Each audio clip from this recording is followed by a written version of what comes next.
कर्नाटक की राजधानी राजाजी नगर थाना क्षेत्र में जयकुमार जैन अपने परिवार के साथ रहते थे। जयकुमार जैन का कपड़ों का व्यापार था।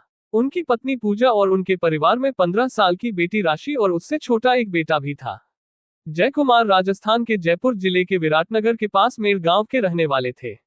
उनके पास धन की कोई कमी नहीं थी, इसलिए उनका परिवार आरामदायक जीवन जीता था। जैन परिवार को देखकर कोई भी ऐसी ही जिंदगी की ख्वाहिश कर सकता था। इस परिवार के पास सुख, शांति, समृद्धि और संपन्नता थी। माता पिता अपने बच्चों पर बहुत स्नेह करते थे। 41 वर्षीय जयकुमार जैन की इच्छा थी कि उनकी बेटी राशि जीवन में एक ऊंचा मुकाम हासिल करे। ये घटना 17 अगस्त 2019 शनिवार की है। जयकुमार जैन की पत्नी पूजा और बेटा पुडुचेरी में एक पारिवारिक कार्यक्रम में शामिल होने जा रहे थे। शाम 7 बजे जयकुमार अपनी पत्नी और बेटे को कार से रेलवे स्टेशन छोड़ने गए। इस दौरान उनकी बेटी राशि घर पर अकेली थी। पत्नी और बेटे को स्टेशन छोड़ने के बाद जयकुमार घर वापस आ गए। घर आने के बाद उन्होंने और उनकी बेटी ने साथ में डिनर किया। रात को राशि अपने पापा के लिए दूध का गिलास लेकर उनके कमरे में आए और बोली, पापा, दूध पी लीजिए। अक्सर ये काम उनकी पत्नी करती थी, लेकिन आज पत्नी के न होने पर बेटी ने ये जिम्मेदारी निभाई। दूध पीने के बाद जयकुमार अपने कमरे में जाकर सो गए। अगले दिन 18 अगस्त रविवार को सुबह लगभग 7 बजे पड़ोसियों ने जयकुमार जैन के घर के बाथरूम की खिड़की से आग और धुआं निकलते देखा। उन्होंने तुरंत फायर ब्रिगेड और पुलिस को सूचना दी। इसी बीच जयकुमार की बेटी राशि ने भी शोर मचाया। सूचना मिलने पर फायर ब्रिगेड की गाड़ी मौके पर पहुंची और घर के अंदर जाकर बाथरूम में लगी आग बुझाई। बाथरूम के अंदर दमकल कर्मियों को जयकुमार जैन का जला हुआ शव मिला। कपड़ा व्यापारी जयकुमार के बाथरूम में आग लगने और उसमें जलकर उनकी मौत होने की खबर से मोहल्ले में हड़कंप मच गया। जल्द ही जयकुमार के घर के बाहर पड़ोसियों की भीड़ जमा हो गई। जिसने भी सुना कि जयकुमार की जलने से मौत हो गई है, वह चौंक गया। आग बुझाने के दौरान राजाजीपुरम थाने की पुलिस भी मौके पर पहुंच गई और वहां पूछताछ शुरू कर दी। जयकुमार की बेटी ने पुलिस को बताया कि सुबह उनके पापा नहाने के लिए बाथरूम में गए थे, तभी अचानक शॉर्ट सर्किट से आग लग गई, जिससे वह झुलस गए और उनकी मौत हो गई। घर पर मौजूद युवक प्रवीण ने भी बताया कि आग लगने पर उन्होंने और जयकुमार की बेटी ने आग बुझाने की कोशिश की, जिसमें उनके हाथ पैर भी झुलस गए। चूंकि जयकुमार एक प्रतिष्ठित व्यवसायी थे, इसलिए इस घटना की सूचना पुलिस के वरिष्ठ अधिकारियों को भी दी गई। खबर मिलने पर सहायक पुलिस आयुक्त वी धनंजय कुमार और डीसीपी एन शशि कुमार मौके पर पहुंचे। इसके साथ ही फोरेंसिक टीम भी वहां आ गई।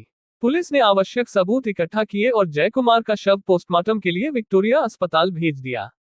पुलिस ने पहले यही माना कि जयकुमार की मौत शॉर्ट सर्किट से लगी आग में झुलसने से हुई होगी, लेकिन उनके शव की हालत देखकर पुलिस को शक हुआ। शुरुआती जांच में मौत का सही कारण पता नहीं चला, इसलिए पुलिस ने इस घटना को संदिग्ध मानते हुए मामला दर्ज कर जांच शुरू कर दी। डीसीपी एन शशि कुमार ने इस गंभीर घटना का जल्दी खुलासा करने के लिए अलग अलग टीमें बनाई और जांच के निर्देश दिए। जब पुलिस ने आसपास के लोगों और बच्चों से पूछताछ की तो एक चौंकाने वाली जानकारी मिली।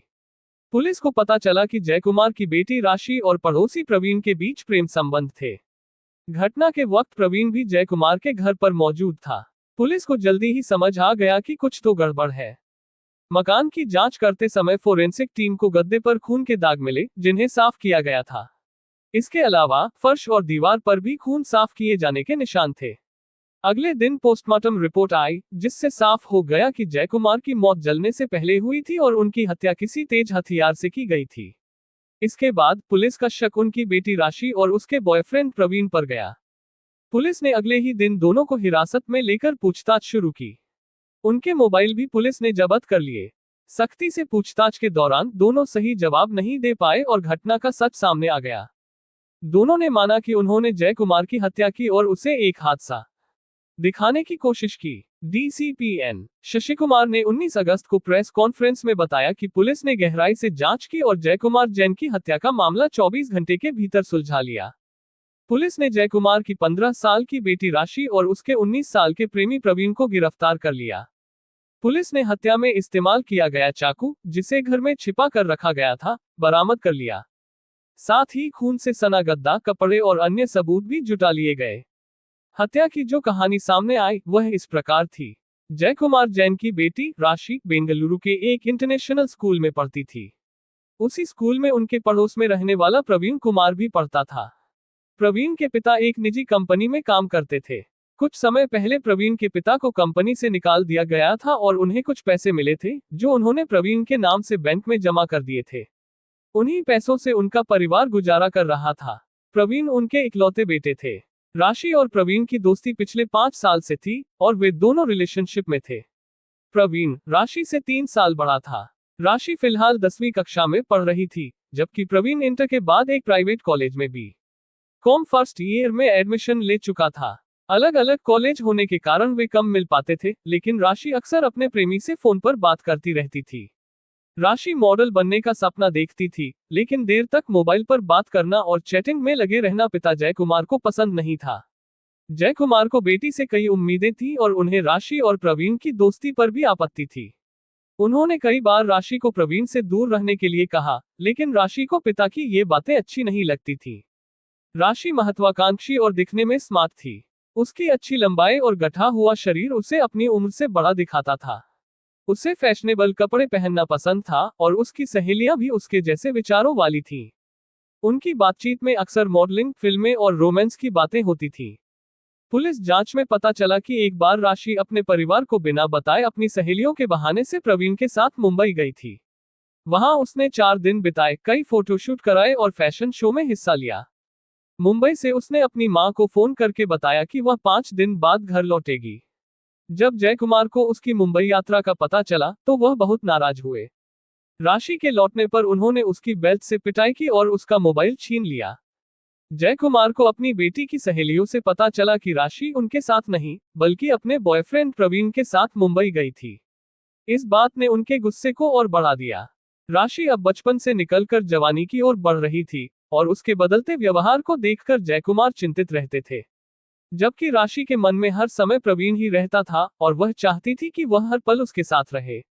जब पिता ने उस पर ज्यादा पाबंदियां लगाईं, तो राशि और प्रवीण चोरी छिपे शॉपिंग मॉल में मिलने लगे। जब जय कुमार ने राशि का मोबाइल छीन लिया तो उसने यह बात प्रवीण को बताई। प्रवीण ने उसे एक नया मोबाइल लाकर दिया, जिससे वह चुपके से उससे बात करती रही। जल्दी ही जय कुमार को इसका भी पता चल गया और उन्होंने वह मोबाइल भी छीन लिया। इससे राशि का मन विद्रोही हो गया। पिता की रोक टोक से नाराज राशि ने अपने बॉयफ्रेंड प्रवीण से बात की और अपनी खोई हुई आजादी वापस पाने के लिए कुछ कदम उठाने की बात कही। हत्या के आरोप में गिरफ्तार राशि ने खुलासा किया कि वह पिछले 1 महीने से अपने पिता की हत्या की योजना बना रही थी। इस दौरान उसने टीवी सीरियल, इंटरनेट और सोशल मीडिया पर हत्या के अलग अलग तरीकों के बारे में जानकारी जुटाई। उसने प्रवीण के साथ मिलकर इस योजना को अंजाम देने का षड्यंत्र रचा। दोनों जुलाई से ही जय कुमार की हत्या की कोशिश कर रहे थे, लेकिन सफल नहीं हो पा रहे थे। आखिरकार 17 अगस्त को जब राशि की मां और भाई एक पारिवारिक समारोह के लिए पुडुचेरी गए तो उन्हें मौका मिल गया। राशि ने अपने पिता की हत्या की पूरी योजना बना डाली और इसे अंजाम तक पहुंचाने के लिए तैयार हो गई। राशि ने घर में अकेले होने का फायदा उठाते हुए अपने पिता जय कुमार को रात का खाना खिलाने के बाद दूध में नींद की 6 गोलियां मिला दी। कुछ ही देर में उनके पिता बेहोश हो गए। फिर राशि ने उन्हें थपथपाकर देखा कि वह पूरी तरह बेहोश हो चुके हैं या नहीं। जब उसे यकीन हो गया तो उसने अपने प्रेमी प्रवीण को बुला लिया। प्रवीण चाकू लेकर आया और दोनों ने मिलकर बेहोश पड़े जय कुमार पर चाकू से कई बार वार किए, जिससे उनकी मौत हो गई। इसके बाद दोनों ने शव को बाथरूम में घसीट कर ले गए। हत्या के सबूत मिटाने के लिए उन्होंने कमरे में फैले खून और दीवारों पर लगे खून के धब्बों को साफ किया, चादर को धोया और सूखने के लिए फैला दिया। फिर राशि पेट्रोल लाने के लिए बाहर गई और लौटकर दोनों ने शव पर पेट्रोल डालकर आग लगा दी। जब आग की लपटें और धुआं बाथरूम की खिड़की से बाहर निकला तो पड़ोसियों ने फायर ब्रिगेड और पुलिस को सूचना दी। इस दौरान राशि ने नाटक करते हुए शोर मचाया और पड़ोसियों से कहा कि उनके पिता बाथरूम में नहाते समय शॉर्ट सर्किट से लगी आग में जल गए। पुलिस की जांच के बाद दोनों की सच्चाई सामने आ गई और उन्हें गिरफ्तार कर लिया गया। परिवार के लोग बेटी की इस हरकत से सदमे में थे और उसकी मां ने कहा कि शायद उनकी परवरिश में ही कोई कमी रह गई थी। ये कहानी एक लड़की राशि और उसके प्रेमी प्रवीण की है। राशि के पिता की मौत के बाद घर वालों ने उसे अंतिम संस्कार में शामिल होने के लिए कहा, लेकिन राशि ने साफ मना कर दिया। उधर प्रवीण के माता पिता को अपने बेटे के प्रेम प्रसंग के बारे में कुछ नहीं पता था। प्रवीण अपने होने वाले ससुर से नाराज था। उसने बताया कि राशि के पिता ने उसे सार्वजनिक रूप से डांटते हुए कहा था कि वह उनकी बेटी से दूर रहे। कुछ समय बाद उन्होंने राशि का मोबाइल भी छीन लिया था। इसके बाद प्रवीण ने अपनी गर्लफ्रेंड राशि को एक नया मोबाइल गिफ्ट किया, लेकिन उसके पिता ने वह भी छीन लिया। राशि के पिता उसे मारते डांटते थे, जो प्रवीण को बिल्कुल पसंद नहीं था। इसलिए प्रवीण ने अपनी गर्लफ्रेंड को उसके पिता की प्रताड़ना से बचाने का फैसला लिया। मंगलवार को कोई रिश्तेदार हत्यारोपी राशि से मिलने नहीं आया। उसकी मां भी घर पर ही रही। राशि ने पुलिस को बताया कि उसने अपने पिता को चाकू नहीं मारा, लेकिन वह घटना के समय वहां मौजूद थी। पुलिस ने उसे किशोर न्याय बोर्ड (जेजेबी) के सामने पेश किया, जिसके बाद उसे बाल सुधार गृह भेज दिया गया। जब उसे न्याय बोर्ड के सामने लाया गया, तो उसके चेहरे पर अपने पिता की हत्या का कोई पछतावा नहीं दिखा। वहीं प्रवीण को मजिस्ट्रेट के सामने पेश किया गया और उसे जेल भेज दिया गया। हालांकि हत्या कोई आसान काम नहीं है। प्रवीण और राशि ने इसे अंजाम देने से पहले कई सावधानियां बरती थी और इसे एक हादसा साबित करना चाहते थे, लेकिन वे ये भूल गए थे कि कानून से बच पाना मुश्किल होता है।